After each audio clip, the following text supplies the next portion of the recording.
আমি আলোচনা করব মহুয়ার দেশ কবিতাটি নিয়ে। তো দেখো, মহুয়ার দেশ কবিতাটি সমর সেনের লেখা এবং কয়েকটি কবিতা কাব্যগ্রন্থ থেকে নেওয়া হয়েছে। তো প্রথমেই চলে যায় মহুয়ার দেশ। এখন নামকরণই বোঝা যাচ্ছে যে এখানে যে জায়গাটার কথা বলা হয়েছে সেখানে মহুয়া গাছ ও তার মহুয়া গাছের যে ফুল, হ্যাঁ, তার সুগন্ধ ঠিক এই জায়গাটাতে যেন ছড়িয়ে আছে। মেনলি এটা সাঁওতাল পরগনার কথা বলা হয়েছে। হ্যাঁ, তো সেখানে প্রাকৃতিক সৌন্দর্য খুবই সুন্দর আর কি। তো সেখানে দেখো, মানে একদম নগর জীবনের যে প্রভাব, ঠিক আছে, সেই একদম তার মুক্ত আর কি। ঠিক ঠিক এমনই এক প্রাকৃতিক পরিবেশের কথা কবি কল্পনা করেছেন, যেখানে শুধু মহুয়ার গাছ আছে, দেবদারু গাছ আছে, ঠিক আছে, ছায়া ঘেরা একদম প্রাকৃতিক পরিবেশ। রাত্রে সমুদ্রের মানে দীর্ঘশ্বাস, ঠিক আছে, থেকে আরম্ভ করে যেমন একদম প্রকৃতি ঘেরা।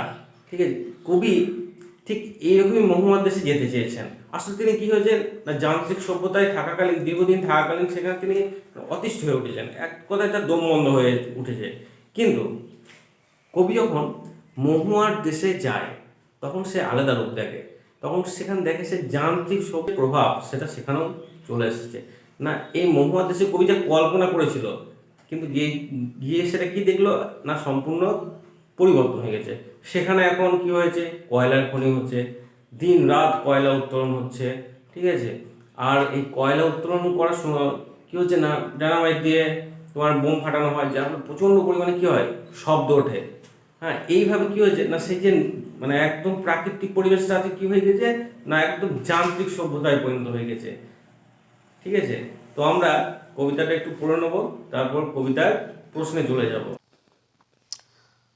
মহুয়ার দেশ, সমর সেন। মাঝে মাঝে সন্ধ্যার জলস্রোতে অলস সূর্যোদয় এঁকে গলিত সোনার মতো উজ্জ্বল আলোকস্তম্ভ। তো দেখো, সন্ধ্যার দিকে সূর্যের রং লাল রং হয়, আর এই সূর্য পশ্চিম দিগন্তে অস্তগামী হয়। ঠিক সেই সময় রংটাও লাল রূপ মানে লাল হয়। তাই সেই ছবি যখন জলের ওপরে পড়ে তখন মনে হয় যেন জলে কি হয়েছে না, আগুন লেগে গেছে। একদম মানে পড়ন্ত সূর্যের লাল আলোয় জলের অন্ধকারে ধূসর ফেনায় যেন মনে হয় যেন আগুন লেগে গেছে। ধোঁয়ার বঙ্কিম নিঃশ্বাস ঘুরে ফিরে ঘরে আসে শীতের দুঃস্বপ্নের মতো। দেখো, ধোঁয়ার বঙ্কিম নিঃশ্বাস বলতে নগর জীবনের ক্লান্তি, দূষণ, এগুলোকে ধোঁয়ার বঙ্কিম নিঃশ্বাস বলা হয়েছে। অনেক অনেক দূরে মেঘমদির মহুয়ার দেশ, সমস্তক্ষণ সেখানে পথের দুধারে ছায়া ফেলে দেবদারুর দীর্ঘ রহস্য। আর কবি দেখেছেন যে তার এই মহুয়ার দেশ অনেক অনেক দূরে, অর্থাৎ নগর জীবনে দূষিত দম বন্ধ করা ধোঁয়া, শীতের দুঃস্বপ্নতা, এই সমস্ত কিছু থেকে মানে মুক্তি পাওয়ার যে আশা, সেটাই হচ্ছে সেই মহুয়ার দেশ। আসলে এই মহুয়ার দেশ হলো মানে মধ্যবিত্ত নাগরিক জীবনের দূষিত যান্ত্রিক একঘেয়ে বন্দির থেকে মুক্তির ও পরিত্রাণের প্রতীক। এছাড়াও দেবদারুর দীর্ঘ রহস্য বলতে রাস্তার দুই ধারে দেবদারু, বড় বড় দেবদারু গাছ ও তাদের ছায়া ঘেরা যে প্রাকৃতিক পরিবেশ, সেটাকেই বোঝানো হয়েছে। রাত্রের নির্জন নিঃসঙ্গতাকে আলোড়িত করে। আমার ক্লান্তির উপর ঝরুক মহুয়ার ফুল নামক মহুয়ার গন্ধ। দেখো, রাত্রের নির্জন নিঃসঙ্গতা বলতে বুঝিয়েছে যে শহুরে জীবনের ক্লান্তি, বিচ্ছিন্নতা ও যান্ত্রিকতা সহ একাধিক মানে দুঃখ সহ একাকিত্বের যে মানুষের যে অবস্থা হয়, সেটাকেই নিঃসঙ্গতা বুঝিয়েছে। আর এর সব কিছুর ঊর্ধ্বে কী বলেছেন, যে আমার ক্লান্তির উপর ঝরুক মহুয়ার ফুল নামক মহুয়ার গন্ধ। তো তারপরে দেখো, এখানে অসহ্য নিবিড় অন্ধকারে মাঝে মাঝে শুনি মহুয়া বনের ধারে কয়লার খনির গভীর বিশাল শব্দ। তাহলে এরপরেই কবি কী হয়েছে না, যে যান্ত্রিক সভ্যতার যে প্রভাব সেটা মহুয়ার দেশে পড়ে গেছে, সেটা তিনি উপলব্ধি করেছেন। আর কীভাবে দেখেছেন যে এই মহুয়ার দেশে কবি যা কল্পনা করছিলেন তার বিপরীত প্রতিক্রিয়ার সৃষ্টি হয়েছে। না, এখানে কয়লার খনির গভীর বিশাল শব্দ শোনা যাচ্ছে, আর শিশিরে ভেজা সবুজ সকালে অবসন্ন মানুষের শরীরে দেখি ধুলোর কলঙ্ক। আসলে সারা রাত্রিব্যাপী কী করেছে, এখানকার সাধারণ মানুষ কয়লার খাদানে কাজ করেছে, আর কাজ করার জন্য তাদের ঘুমহীন, মানে কাজ করার জন্য তাদের কি হয়েছে, শরীরে ধুলোর কলঙ্ক দেখা গেছে।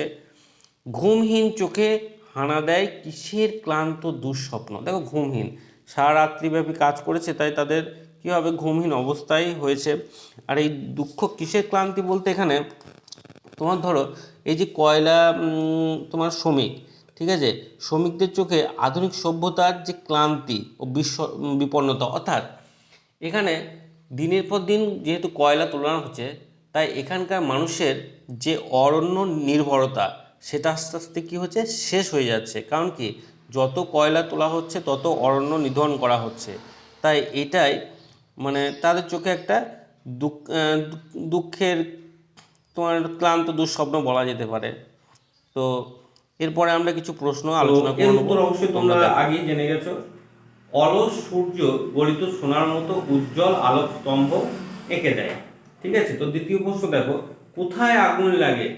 জলের অন্ধকারে ধূসর ফেনায়। ধোঁয়ার বঙ্কিম নিঃশ্বাস কিসের মতো ঘুরে ফিরে ঘরে আসে? না, শীতে দুঃস্বপ্নের মতো। অনেক অনেক দূরে কি আছে?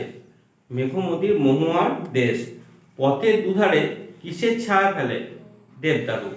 রাত্রে নির্জন নিঃসঙ্গতাকে কে আলোড়িত করে? দূর সমুদ্রের দীর্ঘশ্বাস। আমার ক্লান্তির উপর ঝরুক, কি ঝরুক?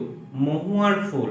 আর আমার ক্লান্তির উপর নামুক, কি নামুক? মহুয়ার গন্ধ। তো এই দুটো খুব ইম্পর্টেন্ট জায়গা, ভালো করে মনে রাখবে যে কি ঝরুক আর কি নামুক। তো দেখো, তারপরের প্রশ্নটা বলি, মহুয়ার দেশের মাঝে মাঝে কি শোনা যায়? না, মহুয়া বনের ধারে কয়লার খনির গভীর ও বিশাল শব্দ। তো তারপরে প্রশ্ন দেখো, অবসন্ন মানুষের শরীরে কি দেখা যায়? ধুলোর কলঙ্ক। ঘুমহীন তাদের চোখে কি হানা দেয়? ক্লান্ত দুঃস্বপ্ন। তো এই প্রশ্নগুলো তোমরা ভালোভাবে করবে। এছাড়াও তোমরা তোমাদের সহায়িকা বা তোমাদের নিজের মতো প্রশ্ন করতে পারো।